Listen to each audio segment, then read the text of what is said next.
Good morning everyone. मैं doctor Indu S गौर। आज के सत्र में हम पढ़ेंगे पाठ 8वीं कक्षा का गुंजन हिंदी पाठमाला के अंतर्गत पाठ जीवन का लक्ष्य। यह एक लेख है और इस लेख में सफलता के बारे में दर्शाया गया है। पिछले दो भागों में यानी पार्ट 1 और पार्ट 2 में हमने देखा सफलता हासिल करने के लिए हमें किन किन चीज़ों का सामना करना पड़ता है, कठिन परिश्रम, और हमें हमेशा तत्पर रहना चाहिए कि जीवन में कौन सी भी बाधा है उससे पार करके हम अपने लक्ष्य के ऊपर ध्यान केंद्रित करना। तो हमें अपने सफलता प्राप्त करने के लिए किस प्रकार हम आगे बढ़ सकते हैं और किन किन मुसीबतों का सामना हम आगे जाकर करना पड़ता है उसके बारे में ब्यौरा दिया गया है। अब आइए आगे देखते हैं आगे के बारे में। संसार के जो व्यक्ति अपना जीवन लक्ष्य मानवता को आधार बनाकर चुनते हैं, यानी संसार में जो भी व्यक्ति है, मनुष्य है, वो क्या करता है, अपने जीवन के लक्ष्य को मानवता को आधार बनाकर चुनते हैं। मानवता यानी ह्यूमैनिटी, उसको आधार बनाकर ही अपना लक्ष्य चुनते हैं। वे महान कहलाते हैं। कौन से व्यक्ति महान कहलाते हैं? जो व्यक्ति अपने जीवन का लक्ष्य मानवता को आधार मानकर चुनते हैं, वही क्या कहलाते हैं? महान कहलाते हैं। और महान व्यक्ति कैसे बनते हैं? और उनकी प्रेरणा से ही हम महानता के टप्पों के ऊपर, यानी उनके गाइडेंस में ही, उनके मार्गदर्शन में ही हम आगे बढ़ते हैं। तो वो सफलता प्राप्त करने के लिए उन्होंने किन किन कठिनाइयों का सामना किया, किस प्रकार उन्होंने परिश्रम किया और वो कैसे महान बने, इन सभी व्यक्तियों की हम महान व्यक्तियों की टप्पे टप्पे के ऊपर, यानी कि हर एक क्षेत्र में वो कैसे आगे बढ़ते हैं, हमें किस प्रकार मार्गदर्शन करते हैं, यहाँ पे दर्शाया गया है। और साथ ही साथ वो व्यक्ति कैसे महान बन जाते हैं अथवा कैसे महान कहलाते हैं, ये कहा गया है। उनके विचार और काम, यानी कि जो व्यक्ति महान बना है वो किस प्रकार अपने क्षेत्र में कार्यरत रहा था और उसके विचार करने की शैली कौन सी थी और काम करने का तरीका कौन सा था। समय की सीमा पार कर अमर हो जाते हैं। वे अन्यों के लिए प्रेरणा के स्रोत बन जाते हैं। प्रेरणा का अर्थ है प्रोत्साहन अथवा बढ़ावा। शब्दार्थ लिखिए। प्रेरणा का अर्थ है बढ़ावा।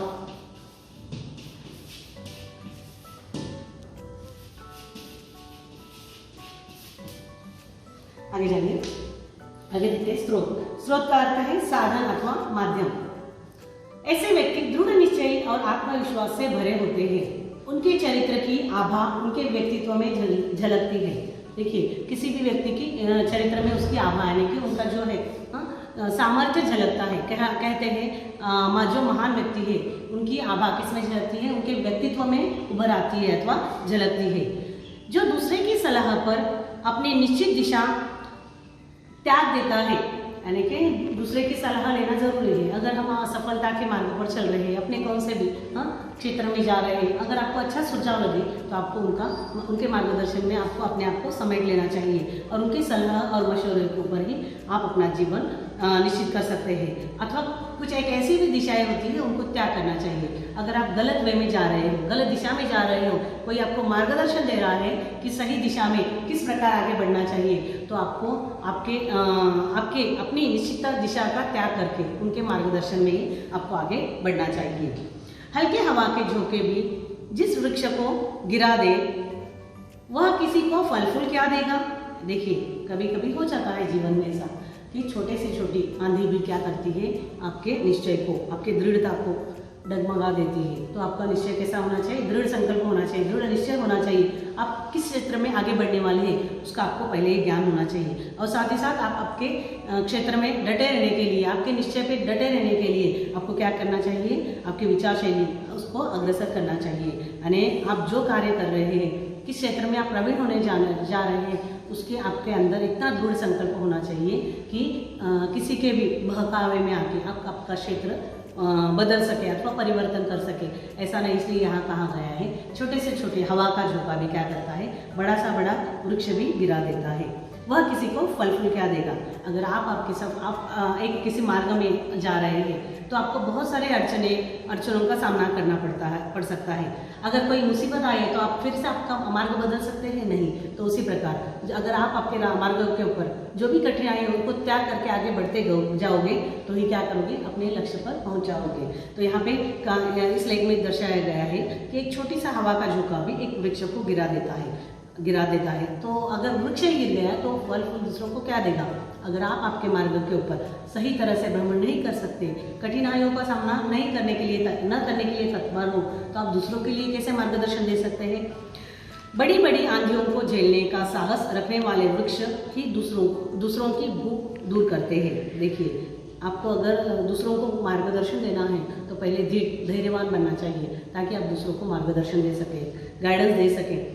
किसी का आश्रय का अर्थ है सहारा अथवा आसरा, आश्रय स्थल बनते हैं। जो व्यक्ति दूरदर्शी है, अपनी सूझबूझ से आने वाली परिस्थितियों पर सोच विचार कर कदम उठाते हैं, उसे बड़ी से बड़ी बाधा भी नहीं हिला पाती है। वह हिम्मत नहीं हारता और हर दिशा में सफलता पाता है। देखिए, दूरदर्शी का अर्थ है दूर की सोच रखने वाला। हाँ, हमेशा अगर आपको किसी क्षेत्र में जाने वाले हैं तो आपको हमेशा आपके विचार कैसे रहने चाहिए, दूरदर्शी यानी दूर का सोचने वाला। अभी का फिलहाल तो जा सकते हैं, उसके बाद के परेशानियों का अथवा कठिनाइयों का आपके पास कुछ मार्ग न हो तो ऐसे मार्ग में आगे बढ़ने का कोई उपयोग नहीं होता। तो इसके लिए आपको क्या करना चाहिए, हमेशा अपने संकल्प को दृढ़ बनाने के लिए दूरदर्शी विचारों का प्रयोग करना चाहिए और आगे की सोच रखनी चाहिए, ताकि आप आपके आने वाले समय में कौन सी भी कठिनाई का आप सहजता से सामना कर सकें और आपके आप किसी एक सोच विचार करके आपके जीवन के लक्ष्य के ऊपर आगे बढ़ सकते हैं। तो आपको क्या होगी, सफलता इजी से यानी सहज ही प्राप्त हो सकती है। लक्ष्य सिद्धि का मुख्य आधार परिश्रम है। तो लक्ष्य सिद्धि का मुख्य आधार क्या है, परिश्रम। इस लेख में लक्ष्य सिद्धि और सफलता के बारे में ही ज्यादा दिया गया है। तो लक्ष्य सिद्धि का मुख्य आधार क्या है, परिश्रम। संकल्प दृढ़ हो तो क्या नहीं हो सकता। संकल्प का अर्थ क्या दिया गया है यहाँ पे, देखिए, संकल्प यानी इरादा अथवा आपका निश्चय। संकल्प दृढ़ हो तो क्या नहीं हो सकता। ताजमहल जैसे कलात्मक भव्य इमारत बन सकती है। चीन की सैकड़ों मील दीवार, मिस्र के महान पिरामिड मनुष्य के पक्के इरादे तथा मेहनत के ही परिणाम है। देखिए, अगर इंसान चाहे तो कुछ भी कर सकता है। हाँ, कलात्मक भव्य इमारत कौन सी है, 8वां अजूबा है, 7वां 8वां अजूबा भी कह सकते हैं क्या। ताजमहल क्या है, अजूबे में ही एक है, लेकिन वह भी बनाने वाला कुशल कारीगर भी है, यानी एक व्यक्ति एक मनुष्य के जरिए वो क्या बनी है, कलात्मक भव्य इमारत बनी है। साथ ही साथ चीन की सैकड़ों मील लंबी दीवार किसने बनाई, मनुष्यों ने ही बनाई है। तो ऐसा कौन सा भी कार्य नहीं कि जो मनुष्य न कर सके। हाँ, अगर आपके जीवन में आपको सफल पाना है तो अथक परिश्रम करने के बाद ही आप उसके ऊपर आपका जो भी है अस्तित्व पा सकते हैं। पिरामिड बनाने के लिए मनुष्य के पक्के इरादे तथा मेहनत ही परिणाम है। सही है, देखिए, अगर आप कौन से भी कार्य में अग्रसर हो तो आपका इरादा कैसा, संकल्प कैसा होना चाहिए, दृढ़ होना चाहिए, तो ही आप आपके इरादों में कामयाब हो सकते हैं। पक्के इरादे वाले धनी लोग ही एवरेस्ट की चोटी पर विजय पताका फहरा पाए। यानी कि विजय पताका फहराना, ये क्या है, मुहावरा है। विजय पताका फहराना का अर्थ क्या है, ये क्या है, मुहावरा क्या है, विजय पताका फहराना। विजय पताका फहराना,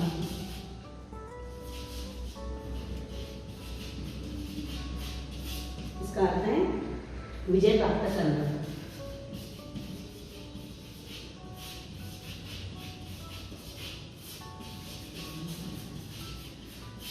मुहावरा का वाक्यों में प्रयोग करके 1 मार्क के लिए पूछा जा सकता है। वाक्यों में प्रयोग भी आया तो 2 मार्क्स के लिए भी पूछा जा सकता है। तो आप हर एक किसी पाठ के अंतर्गत आए हैं मुहावरों का अच्छी तरह से पठन कीजिए, क्योंकि ग्रामर जो पाठ है हर जगह पे रहता है।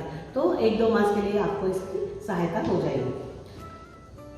पक्के इरादे वाले धनी लोग ही एवरेस्ट की चोटी पर विजय पताका फहरा पाए, अटलांटिका महासागर को लांघ पाए, चांद तक पहुंच सके और अंतरिक्ष के चक्कर लगा पाए।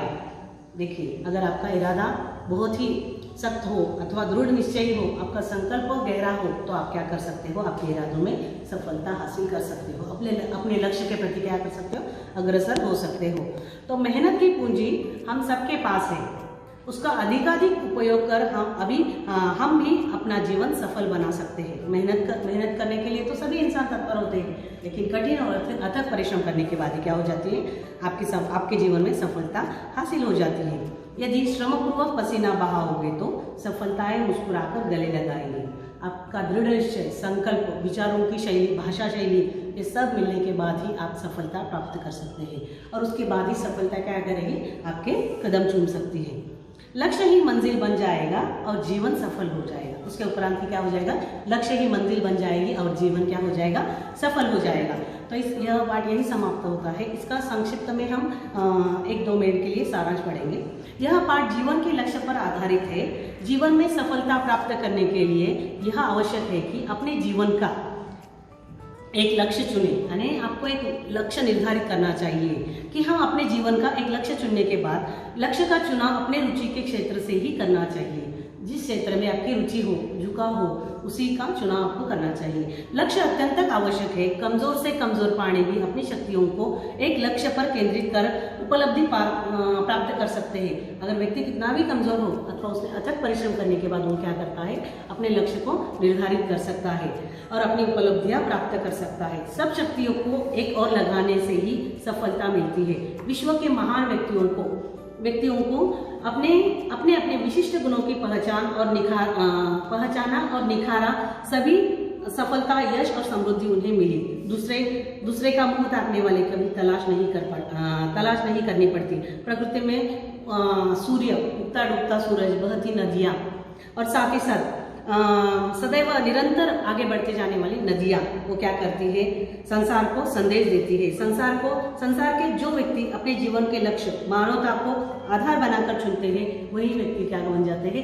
महान बन जाते हैं। और साथ ही साथ कहा जाता है महान व्यक्ति कोई साधारण काम नहीं करते, बल्कि वे काम को असाधारण तरीके से करते हैं। जीवन का लक्ष्य निर्धारित करते समय अपनी योग्यताओं और सीमाओं को पहचानना जरूरी है, ताकि लक्ष्य को प्राप्त करने के लिए परिश्रम करना चाहिए।